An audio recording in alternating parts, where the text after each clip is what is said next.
भांति आज़ादी के इस महापर्व पर अंतर्राष्ट्रीय हिंदू महासंघ कार्यालय पर आप सभी देख रहे होंगे संगठन के संरक्षक आदरणीय पिताजी श्री इंद्रजीत शुक्ला जी, संगठन के राष्ट्रीय अध्यक्ष श्री सुनील शुक्ला जी, संगठन के धर्माचार्य प्रमुख श्री देवेंद्र मिश्रा जी, संगठन के प्रदेश कोषाध्यक्ष श्री अनिल शुक्ला जी और सभी भाई आज़ादी के इस महापर्व को बहुत ही हर्षोल्लास के साथ मना रहे हैं, क्योंकि ये आज वह हम सभी के सामने है। हम सभी का सपना साकार हो।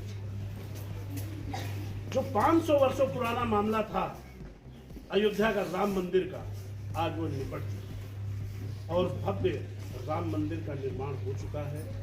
मूर्ति की प्राण प्रतिष्ठा भी हो चुकी है, क्योंकि जिसकी हम वंदे मातरम, जय श्री राम, जय श्री राम, जय श्री राम, वंदे मातरम, जय श्री राम, जय श्री राम, जय श्री राम, एक ही नारा एक ही नाम, जय श्री राम, जय श्री राम, एक ही नारा एक ही नाम, जय श्री राम, जय श्री राम, वंदे मातरम, जय श्री राम, जय श्री राम, जय श्री राम।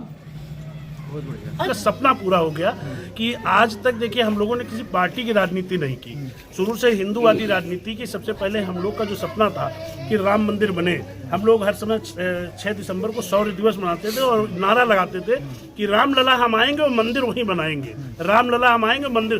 तो विरोधी हम लोगों से पूछते थे, ऐसे टांटिंग करते थे, लेकिन तारीख नहीं बताएंगे। तो तारीख भी बताई और बनवा भी दिया और उसी जगह पर बनवा दिया और भव्य और दिव्य बनवा दिया। और एक कह सकते हैं कि साल में दूसरी दीपावली मना दी। इससे बड़ी उपलब्धि और कुछ नहीं हो सकती एक हिंदू जनमानस के लिए। 513 सालों बाद इस ये जो पीढ़ी है, इसको ये देखने का अवसर मिला, हम सभी को देखने का अवसर मिला। इसको किस तरीके से आप गौरवान्वित महसूस कर रहे हैं? कैसा आपको लग रहा है कि क्या ये उम्मीद थी, कल्पना जो हम लोग कर रहे थे, ये कैसे संभव होता है? अच्छा देखिए, जिसके हौसले बुलंद होते हैं उसको तो कल्पना, उसकी तो एक दृढ़ संकल्प होता है कि ये होना ही तय है। जैसे विरोधी कहते थे कि उत्तर प्रदेश का मुख्यमंत्री कोई रिपीट नहीं हुआ, योगी जी हुए ना। जो सनातन को मानेगा, जो राम की बात करेगा वही देश पर राज करेगा। और देखिए ये सत्य है, जो सनातन की बात करेगा वही आगे भविष्य में भी राज करेगा। जय श्री राम, जय श्री राम। प्रधानमंत्री जी की एक ये ऐसी विदेश नीति रही जिसके कारण लगभग 70 देशों ने उस दिन छुट्टी का जो है जश्न मनाया और 70 देशों में लगभग जो है, या कह सकते हैं पूरी दुनिया ही लगभग राममय हुई। किस तरीके से ऐसी विदेश नीति से पहले कभी आपने देखी थी या आप इस समय देखी? नहीं, जो पिछली सरकारें रही हैं उनके पास कोई नीति ही नहीं थी ना। वो तो बांटो और राज करो, बांटो और राज करो करते थे। मोदी जी का जो विषय है सबका साथ, सबका विश्वास और सबका ही विकास, ठीक है। तो मोदी जी किसी जाति विशेष को लेकर नहीं चलते हैं। तब आज वो इस बार तीसरी बार प्रधानमंत्री बनेंगे। और विरोधी जो है वो कभी राम की उलाहना करते हैं, कभी ब्राह्मण जात की उपासना बेइज्जती करेंगे, कभी किसी जात विशेष को लेकर चलेंगे। लेकिन उनका एक एजेंडा नहीं है कि देश का विकास के।